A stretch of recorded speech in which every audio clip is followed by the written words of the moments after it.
20, 21, 22 ஆகிய நாட்களை முறையே உலக சிட்டுக்குருவி நாள், உலக வன நாள், உலக தண்ணீர் நாள், தமிழ்நாடு வேளாண்மை பல்கலைக்கழகம் மற்றும் ஏனைய கல்லூரிகளோடு இணைந்து விழாவினை கொண்டாடி மக்களிடம் விழிப்புணர்வையும் ஏற்படுத்தியுள்ளார்.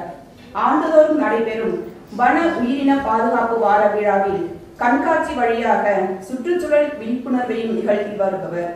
22 ஆகிய நாட்களை முறையே உலக சிட்டுக்குருவிகள் கணக்கெடுப்பு நிகழ்வுகளில் பள்ளி கல்லூரி மாணவர்களை பங்கெடுக்க செய்து இளம் தலைமுறையினருக்கு சூழலியல் விழிப்புணர்வையும் ஏற்படுத்தி வருபவர். கவியர் சிற்பி அறக்கட்டளையில் சமூக சேவைக்கான விருது, தலை சிறந்த 10 இளம் இந்தியர் விருது, சிறப்புமிகு சேவை விருது, சுற்றுச்சூழல் சுடரொளி விருது போன்ற எண்ணற்ற விருதுகளை பெற்றவர். காடுகளின் காவலர், வன விலங்குகளின் விற்பனர், தாவரங்களின் தன் ஆர்வலர், மரங்களின் மகிமையாளர், சூழலியல் ஆர்வலர், மொத்தத்தில் இயற்கையை பேணுவதில் மண்ணின் மைந்தராக திகழ்பவர். இத்தகைய சிறப்புமிகு அண்ணா அவர்களை இலக்கியத்தில் இயற்கை எனும் தலைப்பில் உரையாற்ற வருமாறு அன்போடு அழைக்கிறோம். நன்றி. அனைவருக்கும் வணக்கம். இந்த மேடையில் இருக்கிற போது எனக்கு ஒரு பெருமிதம் இருக்கிறது. நான் கல்லூரி மாணவராக அரசு கலைக்கல்லூரியில் படித்துக் கொண்டிருக்கிற போது ஒரு போட்டியாளனாக வந்து பரிசு பெற்ற கேஸ்கால் அனுபவங்கள் என் மனதில் எழுதியுள்ளது. இந்த கல்லூரி என்னை வளர்த்தெடுத்த மேடைகளை தந்த கல்லூரி. நன்றியோடு அதை நினைத்து பார்க்கிறேன். இலக்கியமும் இயற்கையும் மேடையில் இருப்பவர்கள் சொல்லாத எந்த செய்தியும் நான் சொல்லப் போவதில்லை. தலைமையேற்ற செயலாளர் அவர்களும், முதல்வர் அவர்களும், வரவேற்புரை வாழ்ந்த தமிழ்துறை தலைவர் அவர்களும், பொறுப்பு பேராசிரியர் அவர்களும் பல்வேறு தகவல்களை தந்துவிட்டார்கள். எனக்கு இருக்கிற கவலை எல்லாம் உங்கள் கல்லூரி நேரம் முடிவதற்கு முன்பாக நான் பேச்சை நிறுத்திக் கொள்ள வேண்டும். எனக்கு தெரியும் உங்கள் மன ஓட்டத்தில் அது ஓடிக்கொண்டிருக்கிறது என்பது. ஆகவேதான் நான் துறை தலைவரிடம் கேட்டேன், எவ்வளவு நேரம் பேசலாம் என்று. 5 நிமிடம் என்று சொன்னாலும் கூட பரவாயில்லை, முடித்துக் கொள்ள வேண்டும். ஏனென்றால் நீங்கள் எவ்வளவு விரும்பி இந்த கூட்டத்துக்கு வந்தீர்கள் என்று எனக்கு தெரியாது. ஆசிரியர் அழைத்தார் வந்தேன் என்று உட்கார்ந்திருப்பவர்கள் எத்தனை பேர் என்று என்னால் கணக்கு போட முடியும்.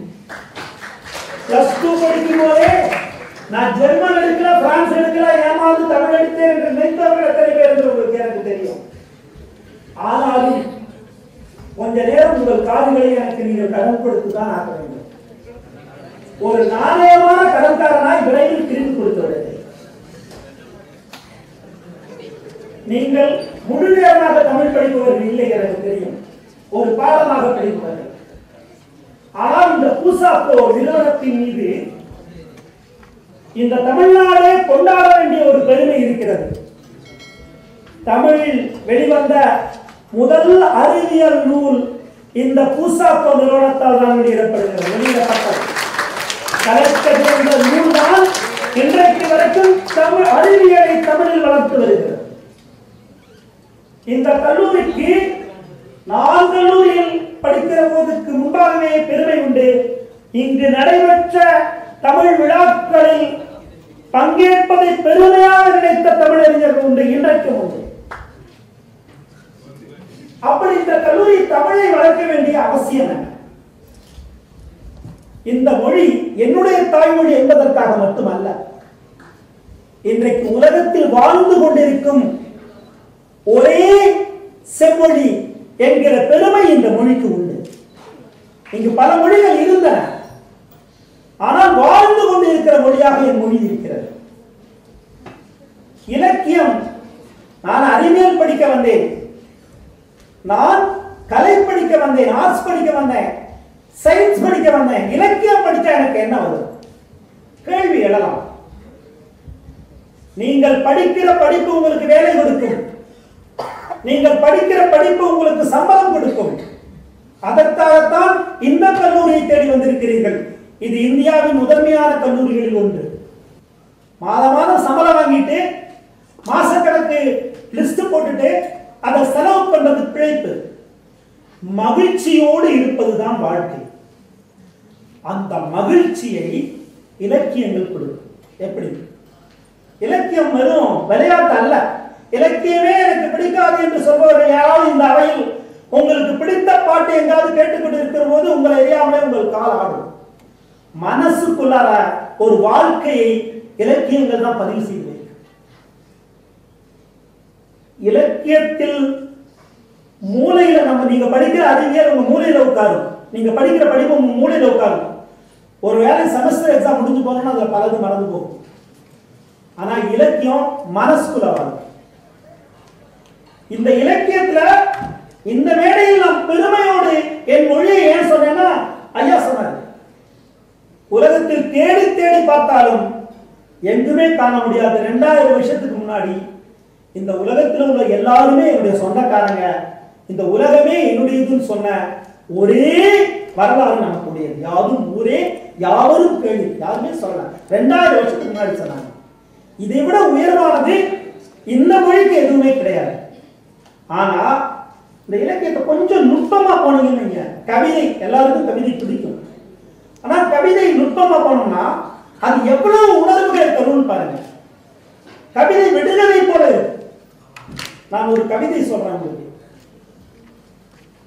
அந்த கவிதையுடைய தலைப்பு நாட்காலியின் கதை. அந்த கவிதை என்ன சொல்லுதுன்னா, நாட்காலி இருகாலியானதால் நாட்காலி செய்தது, அந்த நாட்காலிக்காக மீண்டும் நாட்காலியானது.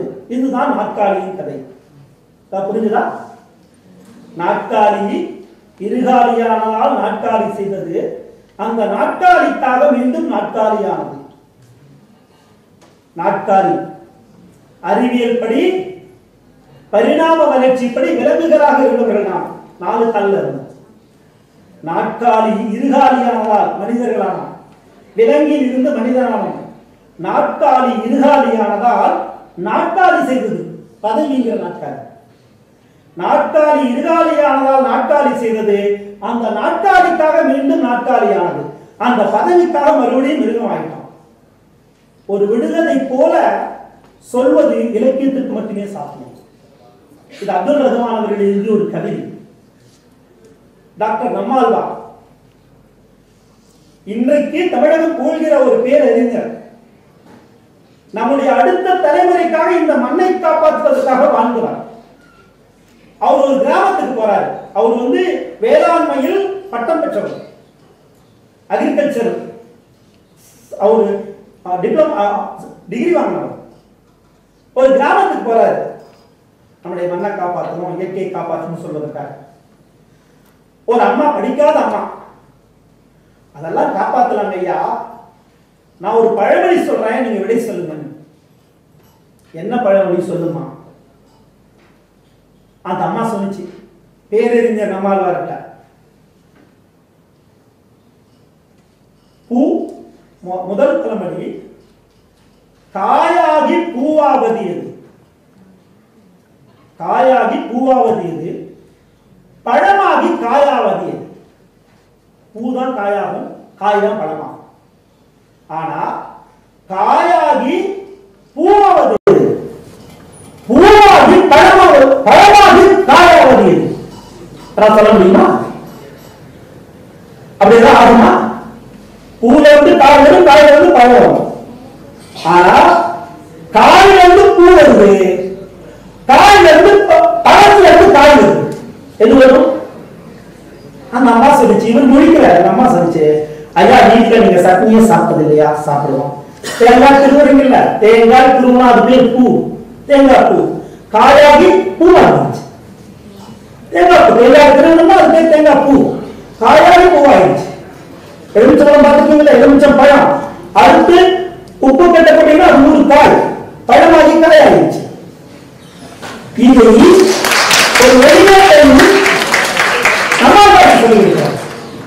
இலக்கிய உணர்வு இல்லாமல் நாம் நேரடியாக பேசுவது. இப்ப நம்ம இங்க இருக்கோம், ஒரு குழந்தை இருக்குது. அந்த குழந்தை நீங்க போச்சு போடுகிற ஒரு பாட புத்தகங்கள், போச்சு போடுகிற எனக்கு தெரியாது, வச்சிருக்கீங்க. உங்க வீட்டுல ஒரு குழந்தை அந்த புத்தகம் பக்கத்துல போச்சுன்னா என்ன மனசுல தோணும் நமக்கு? உடனே புத்தகத்தை குழந்தை பிரிச்சிடக்கூடாது. புத்தகத்துக்கும் குழந்தைக்கும் புத்தகங்கள் குழந்தை புத்தகத்தை கிழிச்சிருக்கோம் தோணும். இந்த ஒரு விஷயத்தை கொஞ்சம் மாற்றி கவிதையாக்குகிறார். புத்தகங்களே குழந்தைகளை கிழித்து விடாதீர்கள், புத்தகங்களே குழந்தைகளை கிழித்து விடாதீர்கள். இப்ப யோசிச்சு பாருங்க, குழந்தை புத்தகத்தை கிழிச்சார், இது சாதாரணமா எல்லாரும் நம்ம நினைக்கிறோம். ஆனா புத்தகங்களை குழந்தைகளை கிழித்து விடாதீர்கள், எவ்வளவு அர்த்தம் இருக்கிறது. படி படின்னு சொல்லி மூளையில திணிக்கிறது, மூட்டை மூட்டையா ஏற்றி கொண்டு போறது, ஒரு வழியை எவ்வளவு செய்கிறது சொல்ல முடியும். இலக்கியம் வந்து யாருக்கும் நம்முடைய ஒரு பெண் அவருக்கு திருமணம் ஆகல. திருமணம் ஆகாத பெண்ணுக்கு என்ன வலி இருக்கும்? வலி வலிக்குது அப்படின்னு எழுதலாம், வலிக்குதுன்னு சொல்லலாம். ஆனா அந்த வலியை உணர்த்த முடியுமா? உணர்த்துது ஒரு கவிதை. அல்லிப்பூ தாமரைப்பூ ஆயிரம் பூ பூத்தென்ன, கல்யாண பூ எனக்கு காலமெல்லாம் பூக்கலை. அல்லிப்பூ தாமரைப்பூ ஆயிரம் பூ பூத்தென்ன, கல்யாண பூ எனக்கு காலமெல்லாம் பூக்கலையே. கண்ணீரில் எழுதி வச்சேன், காலம் அதை வாசிக்கல. ஆளாது நாளாச்சு, தானும் அதை யோசிக்கல. பெற்றவங்க சலிச்சாங்க, மற்றவங்க வெறுத்தாங்க. விற்காத சரக்குன்னு வீதியெல்லாம் சிரிச்சாங்க. உறக்கமில்லை என்றாலும் ஒரு கோடி கனவிற்கு, உறக்கமில்லை என்றாலும் ஒரு கோடி கனவிற்கு. எதுவுமே கிடைக்கலைனா எருக்கலையில் பால். இந்த வழி இலக்கியத்தில் மட்டும்தான் சொல்றேன். ஒரு சமீபத்தில் படித்த ஒரு கதை, சும்மா போராட்டத்தில் ஒரு புத்தகம் தெரிஞ்சு, ஒரு அப்பாவுக்கு மகனுக்குமான உரையாடல். அப்பா ஒரு பெரிய ஐடி நிறுவனத்தில் வேலை செய்யறாரு. மகள் கேட்குது, அப்பா அவங்களுக்கு எவ்வளவு சம்பளம்? திடீர்னு மகள் வந்து சம்பளம் கேட்கிறார். எனக்கு 90,000 ரூபாய் சம்பளம் மகளே. அப்படியா? மாசம் 90,000 ரூபாயா? அப்படின்னா ஒரு நாளைக்கு எவ்வளவுமா? ஏன் மகள் ஏதோ கணக்கு போடுறா அப்படின்ட்டு. அப்படின்னா எனக்கு மாசம் வந்து ஒரு 3,000 ரூபாய் வரும். அப்படியா? அப்படின்னா ஒரு நாளைக்கு 3,000 ரூபாய்னா ஒரு மணி நேரத்துக்கு எவ்வளவுப்பா? அவர் உடனே வந்து ஒரு கால்குலேட்டர் எடுத்து கணக்கு போட்டு 125 ரூபா வரும். அப்படியாப்பா? கொஞ்சம் இல்லப்பா. காலையில அவர் வேலைக்கு புறப்பட்டு இருக்காரு.